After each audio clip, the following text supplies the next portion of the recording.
Hello, everyone. It's Mr. Nobody, and welcome to another episode of Making Nobody Happy. So, today I want to talk just really briefly about dieting and moralizing. And this was just on my mind, mostly from things I've heard my wife talk about, complaining about people online and how she's kind of tired of hearing people's evangelism about their dieting, which just made me think about it and how common that actually is, and how common it has always been. If you've done a bit of reading, now diets have actually almost always been as much about a philosophy and a kind of cult culture, like in the general sense, not in a religious sense, as they have been about actual food.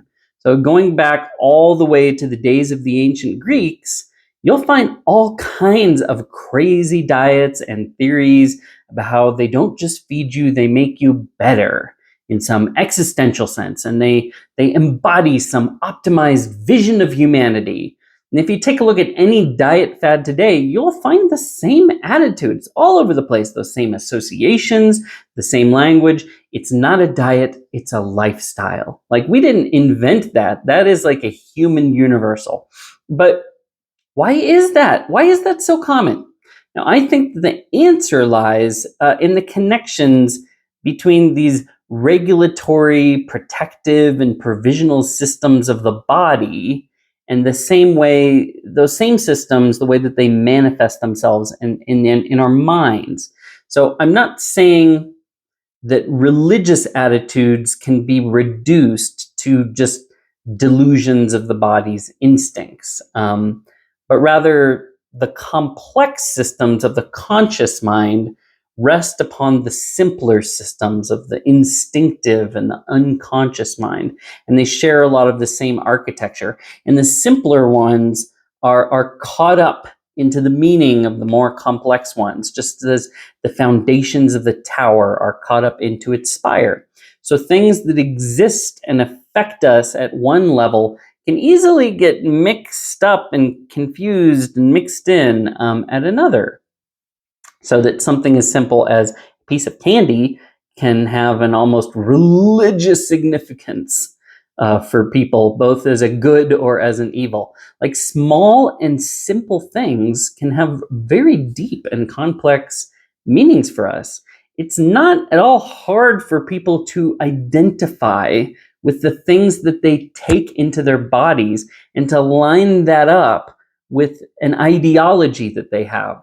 Those ideologies connect to deep psychological instincts inside us.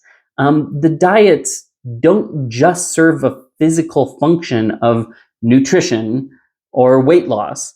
They're a way of aligning our dietary experience and our dietary embodiedness, our dietary action, our dietary vision with our ideological narratives. Like, it's bringing this aspect of our life, which frankly is a really big part of our life and meaningful part of life, into this higher ideological meaning.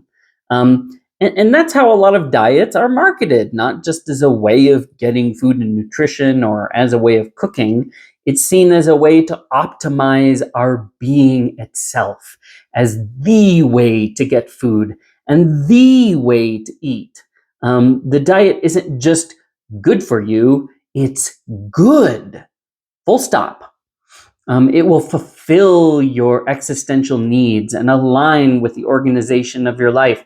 It will make you attractive. It will make you morally admirable. It will make you a eudaimonistic person, to use a big Greek term. It will connect you to your community and to the larger world harmoniously, to the environment, to Gaia. It'll give your life direction and focus and meaning.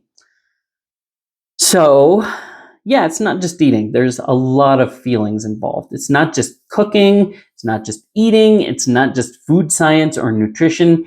It's about meaning and identity and a moral, holistic vision of humanity. people have often treated food this way across many cultures. This isn't unique to American cultures. This is many, many, many, many cultures. Now, the details of how they did it or what they did it varied, just like their diets and circumstances vary. But eating has been a very important experience for all of us as human. It's more than just survival of us. It's a big part of our human experience on many levels, like our family meals, our holidays, our social gatherings, our dates, our banquets, our festivals, our religious observances, our daily rituals. How many of these center around or include food and drink as a primary element of their structure? Like, food isn't just food, it's a kind of social and cultural currency. So that's why people get so worked up about diets, both now and through all the ages. Because, yeah, food isn't just food to them, it's who they are. They've centered an important part of their identity and moral vision on how and what they eat. They've ritualized it, they've invested in it, and they're also quite likely to get very upset if you criticize it. So, all of this is very useful to know, but it does raise one further question. Should what you eat play that important of a role in your life? Is this a good idol to set up and look to for your identity, health, value, moral excellence, etc.? Or is that asking a bit too much from a God that isn't quite up to carrying that much existential weight? Well, that's a question that I'll let you chew on. We'll see you next time. Bye-bye.